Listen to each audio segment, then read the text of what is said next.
आमचे एकमेव नगरसेवक बाजूला उपस्थित आहेत.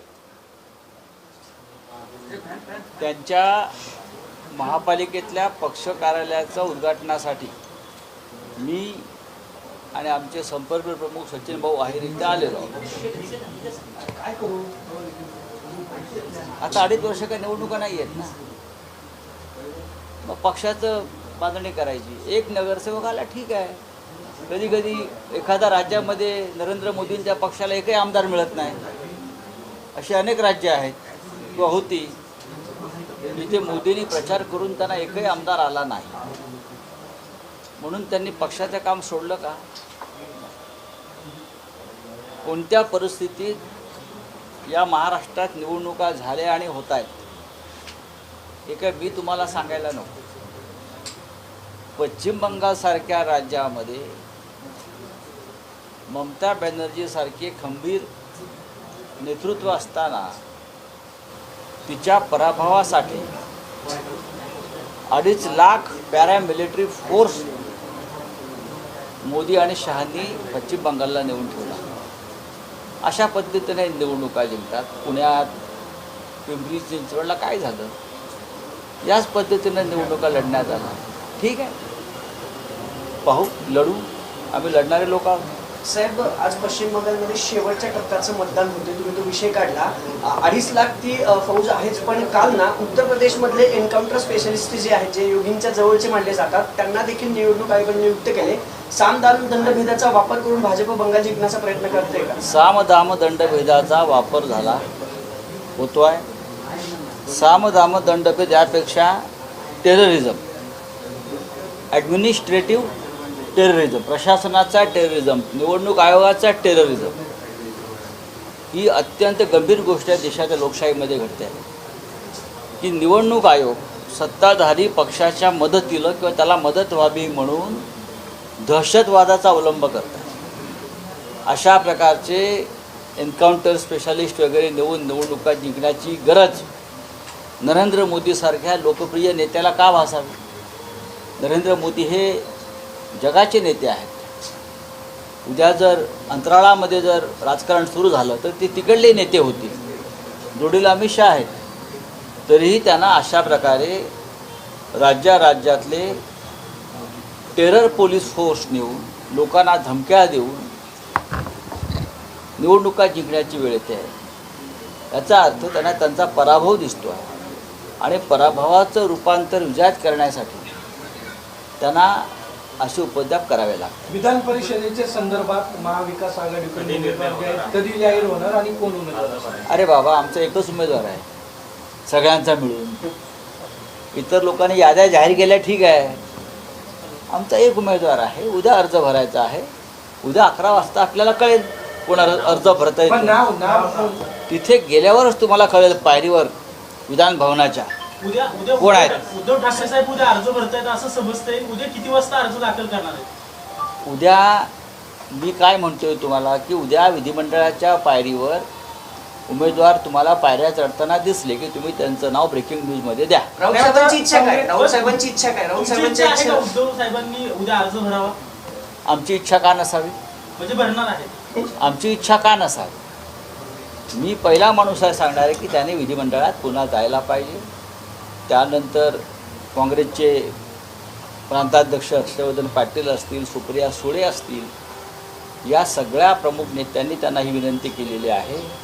त्यानंतर केंद्रातून काल के.सी. वेणुगोपालजी, रमेश चेन्नीथलाजी जे प्रभारी आहेत महाराष्ट्राचे, त्यांनीसुद्धा अशा प्रकारची भूमिका घेतलेली आहे की माननीय उद्धव ठाकरे यांनी विधिमंडळात जाऊन महाविकास आघाडीचं नेतृत्व करावं अशी भूमिका सगळ्यांची आहे. आता त्याच्यावरती आज आम्ही पाहू. मोरेगाव पत्राचाळ प्रकरणामध्ये जे आरोप तुमच्यावर झाले त्याच्यावर आज एकनाथ शिंदेंनी बैठक बोलवली आहे, म्हणजे त्या पुनर्विकासासाठी. बोलवू द्या ना, त्यात नवीन काय? माझ्यावरती कसले आरोप झाले? कोर्टाला विचारा ना, कोर्टाने काय सांगितलंय ते. पत्राचाळ प्रकरणात ज्यांनी खरोखर मलिदा खाल्ला ते सगळे त्यांच्याच पक्षात किंवा भाजप पक्षामध्ये आहेत. आमचा काय संबंध आहे त्याच्याशी? हे कोर्टाने सांगितलं. जसं केजरीवाल यांच्या प्रकरणामध्ये कोर्टाने सांगितलं की हे बेकायदेशीर प्रकरण आहे, त्याला अडकवलं. जसं माझ्या बाबतीत सुद्धा सांगितलं की बेकायदेशीर अटक. संजय राऊतांचा या सगळ्या प्रकरणाशी दुरान्वयी कधी संबंधच आलेला नाही. सत्ता आहे, बाकी काय. बच्चू कडू आज पत्रकार परिषद घेऊन आपली भूमिका जाहीर करणार हो, पण त्याच्यात मी कशाला बोलू? बच्चू कडू नाही विचारा. पक्ष विलीन करण्याचं हो, पण असं आहे की त्यांना विचारा ना, ते पक्ष विलीन करणार असतील तर त्यांना विचारलं पाहिजे. पण शेतीच्या संदर्भात शेतकऱ्यांच्या प्रश्नात त्यांनी एवढं रान पेटवलं आणि छोटे आता पक्ष आहेत ते संपवण्याचं काम सत्ताधाऱ्यांकडून केलं जाते का अशा पद्धतीने? म्हणजे शिवसेना फोडली, राष्ट्रवादी फोडली. बघा, शिवसेना फोडली नाही. नंबर 1, ज्या पद्धतीनं देशभरातलं राजकारण सुरू आहे, तुम्ही म्हणाल आप फुटली. मी असं म्हणत नाही की आप पक्ष फुटला. ज्या पद्धतीनं दहशतवादाचा वापर करून लोकांवरती दबाव आणून, आमिष दाखवून माणसांना बाजूला केलं जातं, तर ही पक्षफूट नाही, ही डरपोकपण आहे. आता बच्चू कडूंवरती कोणता दबाव आहे मला माहीत नाही. मी बच्चू कडून एक अत्यंत प्रामाणिक नेता, शेतकऱ्यांसाठी लढणारा, दिव्यांगांसाठी लढणारा असं मी मानतो. आता एका आमदारकीसाठी जर कोणी आपला पक्ष कोणात विलीन करत असेल तर त्याच्यावर नंतर बोलू आम्ही. साहेब, अजित पवारांच्या प्रकरणावरती बरेच तर्कवितर्क लावले जात आहेत.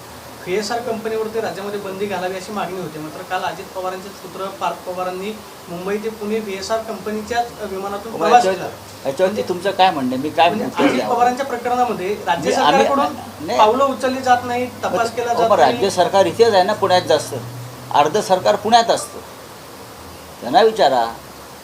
या खात्याचे जे मंत्री आहेत, नागरी हवाई उड्डाण मुरलीधरराव मोहोळ, ते पुण्यात असतात. त्यांनाही प्रश्न विचारा. माझ्या माहितीप्रमाणे पार्थ पवार यांनी काय ते खुलासाच केलेला आहे. धर्म विचारून मारलं जाते. विरार रोडचा एक व्हिडिओ सुरक्षा रक्षकाला मारहाण झालेली आहे. देशभरात हे सुरू आहे. देशभरात हे एकाच धर्माकडून होत नाही. हे सर्व धर्माकडून अशा प्रकारचं गढूळ वातावरण या देशात निर्माण केलं जात आहे. आणि या देशातली शांतता, या देशातली सुरक्षा, या देशाचं धर्मस्वातंत्र्य, या सगळ्यांवर संकट दिसतं आहे. आणि याला जबाबदार भारतीय जनता पक्ष आणि राष्ट्रीय स्वयंसेवक संघाची विचारसरणी ज्या पद्धतीनं पुढे नेण्याचा प्रयत्न होतो आहे ती आहे. चला, राज्यातल्या इन्फ्रामॅनवरून बरीच आमदार मिलिंद नार्वेकर म्हणतात विधान परिषदेसाठी महाविकास आघाडीकडून उद्धव ठाकरे हेच 99% उमेदवार असतील, पण ठाकरे असल्याने 1% काही सांगता येत नाही. But boss is always right. मग याच्यावरती तुमचं काय आहे? म्हणजे तुम्ही त्याच्यावरती बातमी, माझी काही नाही. मी मगाशी या विषयावर माझं मत मांडलेलं आहे. मिसिंग लिंकवरून एकनाथ शिंदे आणि देवेंद्र फडणवीस यांच्यामध्ये चांगलीच रस्सीखेच पाहायला मिळते की श्रेयवादावरून इन्फ्रामॅन म्हणून एकनाथ शिंदे, त्याचबरोबर देवेंद्र फडणवीस मला तुम्ही जो प्रश्न विचारताय तो सरकारमधला अंतर्गत विषय आहे. श्रेयवाद आघाडीच्या किंवा युतीच्या कोणत्याही सरकारमध्ये श्रेयवाद हा कायम असतो. सरकार कोणाचंही असू द्या, त्याच्यामध्ये फक्त केंद्र सरकारमध्ये सर्व श्रेय मोदींना मिळतं. गडकरीने किती काम केलं, नितीन गडकरीने किती रस्ते बांधले, किती पूल बांधले, किती इन्फ्रास्ट्रक्चर उभं केलं, तरी श्रेय मोदींचंच.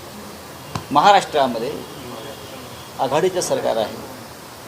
दुर्दैवानं अजित पवार नाही, तर 3 पक्षामध्ये कायम श्रेयवादाची लढाई झाली. देवेंद्र फडणवीस ते सक्षम आहेत या सगळ्यांवरती उत्तर देण्यासाठी. पुस्तकाचा जो विषय आहे शिवाजी कोण होता हा जो पुस्तक आहे, आपल्याला वाटतं की हे विषय आता मुद्दा म्हणून काढले जात आहेत. कुठल्याही निवडणुका नाहीत, पण 5 राज्यांच्या निवडणुकांवर सगळ्याचा परिणाम होईल. कशा करता होईल? शिवाजी कोण होता या पुस्तकात कशा करता होईल? त्यांचा असं हेतू असू शकतो असं वाटतं. नाही, फार लहान माणसं आहेत ज्यांनी हा वाद निर्माण केला आहे, आणि जे उगाचच आंदोलनं करतायत त्यांनी शांत बसायला. 40 वर्षापूर्वीचं पुस्तक आहे गोविंद पानसरे यांचं. तेव्हा कधी वाद झाला नाही. ते पुस्तक आधी वाचलं आहे का वाद करणाऱ्यांनी? ते पुस्तक वाचायला हवं. छत्रपती शिवाजी महाराजांसंदर्भात काही भूमिका त्यात मांडलेल्या आहेत. आणि छत्रपती शिवाजी महाराज हे आमचं दैवत आहे, आणि त्या दैवताला धक्का लागेल असं पानसरेंनी काही लिहिलं असं मला कधी वाटलं नाही. आमचं दैवत आहे छत्रपती शिवाजी महाराज. अशा प्रकारे बंदी घालून तुम्ही वेगळ्याच अपप्रवृत्तींना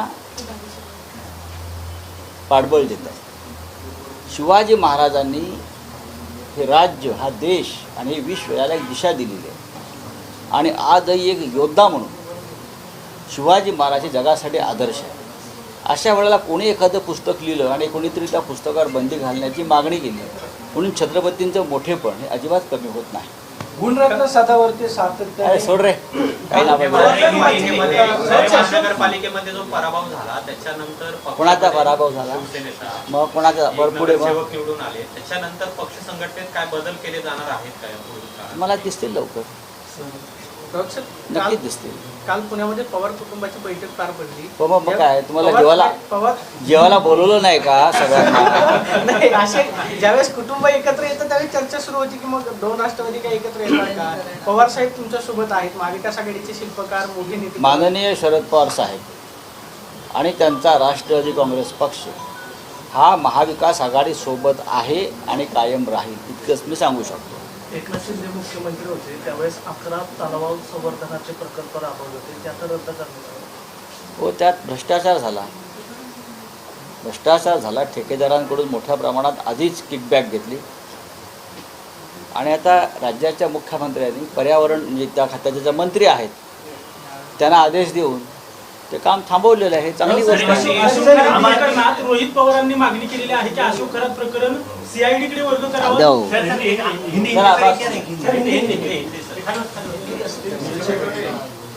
सर, पश्चिम बंगाल के दूसरे चुनाव होने वाले हैं. बीजेपी ने बहुत सी ताकत लगाई है वहाँ पर.